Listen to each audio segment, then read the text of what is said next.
Okay, let's start over. I'm Natalie, pleased to meet you. Oh, what a pretty name. My name is Yuri. I heard we were having English classes together. Yeah, although now I see that they changed the schedule.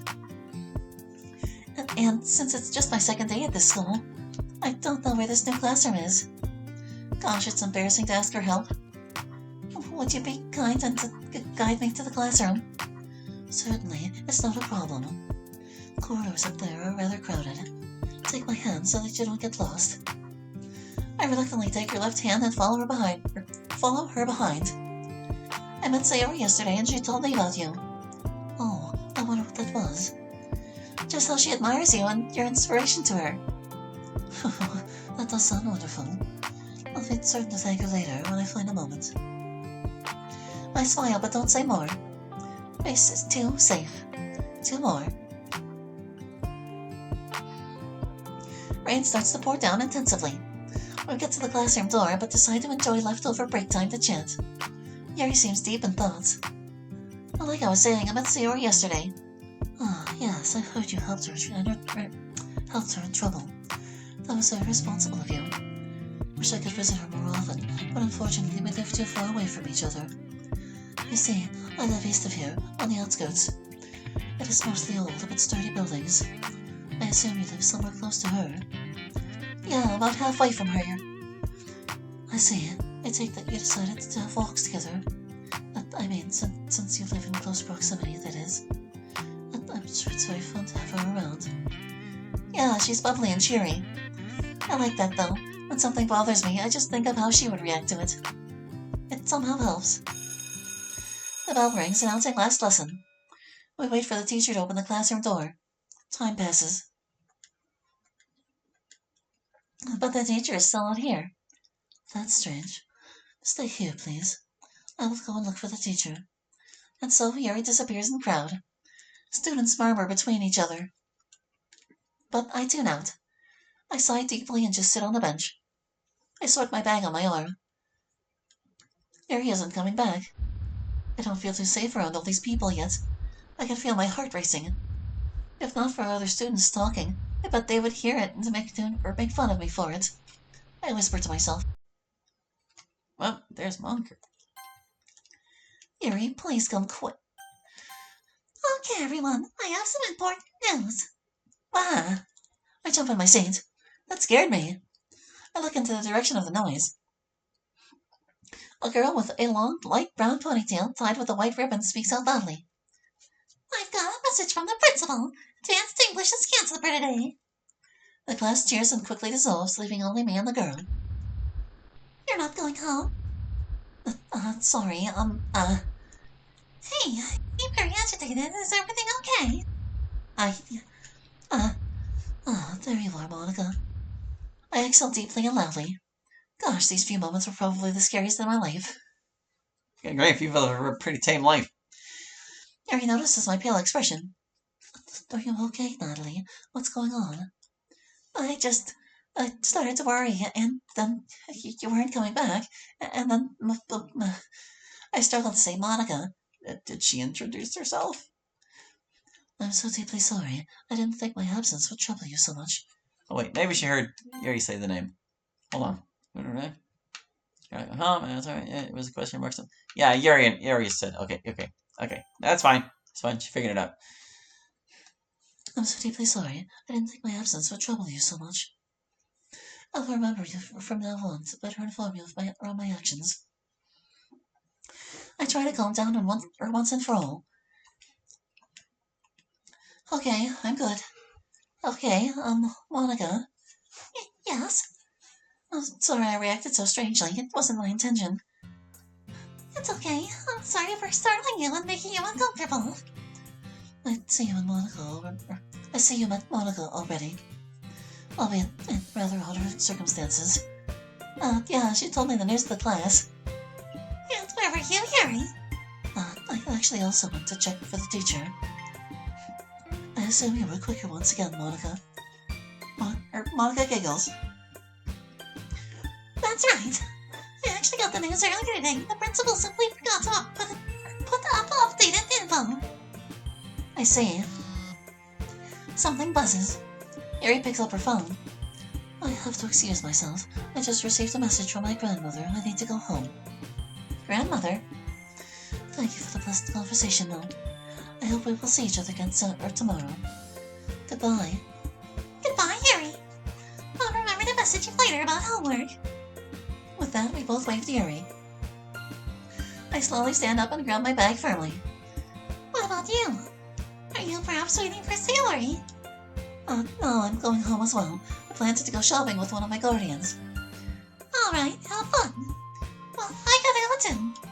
Music club cannot wait. Before we both go, if you meet Sayori, can you tell her we ended early? Of course. Thanks, bye for now. We wave to each other and part ways. I sigh once more and walk out of school. Well, I was so absorbed in the conversation that I forgot I was writing. I open the umbrella and move on. There goes me trying to care for this uniform. I grunt. I'm halfway there. It's good to be home. I leave the wet umbrella in the small storage room near the corridor. I find Ida sitting in the living room on the couch, reading some blue book. Once she hears my footsteps, she shoves a bookmark in place she was reading, puts the book on the coffee table, and comes to me. Welcome back. You seem to be early. Has something happened? Our advanced English classes got cancelled. First it said they were about to be held in different classroom, but in the end they got cancelled altogether. I see. Are you hungry? I shake my head. No thanks, I ate lunch like 2 hours ago. Very well. Dress accordingly for the weather if you can, and throw a uniform into the basket. Once I saw rain falling, I sent a text to Hiroto. He's responsible for laundry today. We both laugh at this remark. Okay, I'll go get dressed. I'll be waiting in the living room. Instead of gray hoodie, I opt for a thin but warming gray long-sleeve shirt. I put on black socks with phone and headphones in hand. I walk back downstairs. Okay, I just need to put on a jacket and... Oh, don't worry, the car will be warm in a moment. Just put on shoes and we can go. I thought Hiroto went to work by car. Oh, no, actually, both of us have a license. You see, yesterday when you came back home, he was actually putting down the back seats in the car so that we would have space for shopping bags. Oh, got it. I put on sneakers appropriate for long walks with carrying heavy items and moved to the garage with Aida. The ride is mostly silent. I don't know what to talk about. Do you want to buy some clothes or just food? I shake my head. No, I don't think we have time for that. I still need to meet with Sayori later. That was not cancelled.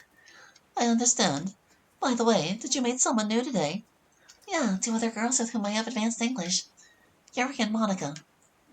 The latter was the club president, correct? Yeah. What are they like? Yuri is timid and shy, but the more you get to know her, she opens up more. I assume she often gets wrongly assumed to be posh and selfish. Monica seems just your average friendly. We didn't have much conversations. I see. I'm happy we're making friends. I just smile, unsure how to respond. Soon we arrive at the mall parking. Sometime later, we are in the middle of unpacking the groceries together when the front door opens. Hi. If anyone needs me, I'll be getting myself sorted. No problem. After we're done, Natalie goes to her friend, and I'll continue reading the book you gifted me on my birthday. Sounds fine. Have fun. And off he goes. Ida sighs. Such a busy man. Good thing he only works 4 days a week, even if it's always 10 hours. I've noticed you're rather quiet. Is something the matter? Oh no, I simply don't know what to say. Fair enough. I put the last food in its place and get back to my room. Here I unpack the bag and only put needed books. I hang my headphones on my neck, plug them to my phone, and push it into my right pocket. I also decide to tie my hair in a loose ponytail. After looking at myself in the mirror and shrugging, I grab the bag and go to Sayori's. As promised, Ida sits in the living room. Bye, I'm going. Have fun. When will you be home? I won't stay long. I'll try my best to be back home at 8:30 p.m.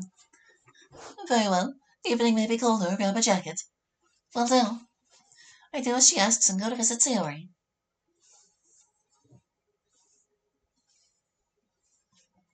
I arrived at Sayori's place shortly after 4 p.m. Standing in front of Sayori's fence gate, I find the doorbell and push the button. Not long after, she walks out of the main door. Hi! Good to know you kept promise! Hi, sorry, I didn't wait for you after school. Oh, no worries. Monica told me that you, her, and Yuri had English class canceled. Sayori opens the gate and invites me in. Invites me in. Try to be quiet, though. My parents are sleeping before night shift. Night shift will be 2 words. I do as she pleases. After we're both inside, I hang my jacket on the shelf with hangers and take off my shoes. Sayori's bedroom is cozy. Clothes here and there, messy bed, various things scattered everywhere. Sorry, I know my room is messy. It's fine. It feels cozy and comfy. And if you feel good in these surroundings, who am I to judge? Oh, thank you. No problem. Plus, given your situation, it would be immature and selfish of me to ask you to get better. I sit on her bed. It's very soft and bouncy. If Sayori was younger, I bet she would jump on it with MC. I look around the room. I notice various interesting things. But when I turn back... Wah! I fall with my back on the bed. Sayori being so close to my face scares me. Oh. Sorry, I didn't mean to scare you. I just wanted to show you my plushies. Sayori picks up a smaller yellow bird plushie. This is Crips the bird.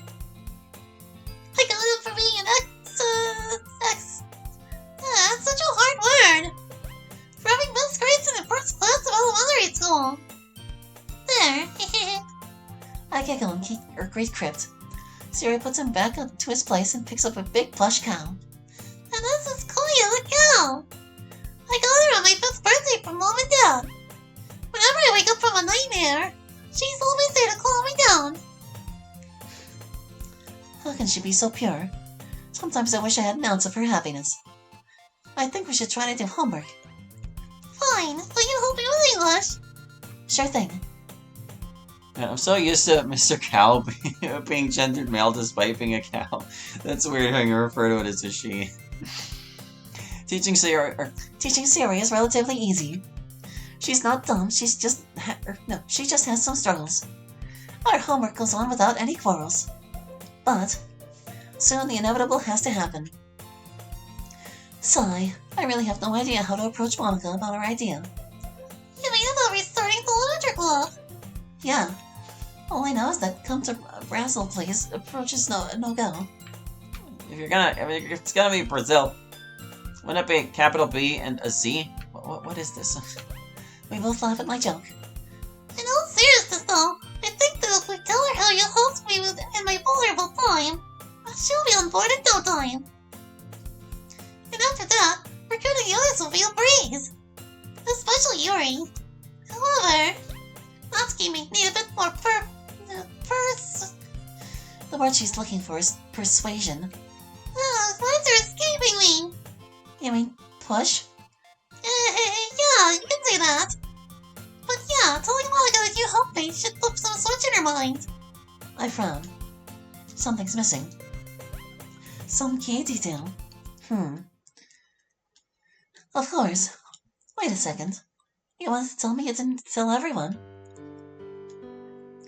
No. I only told Yuri.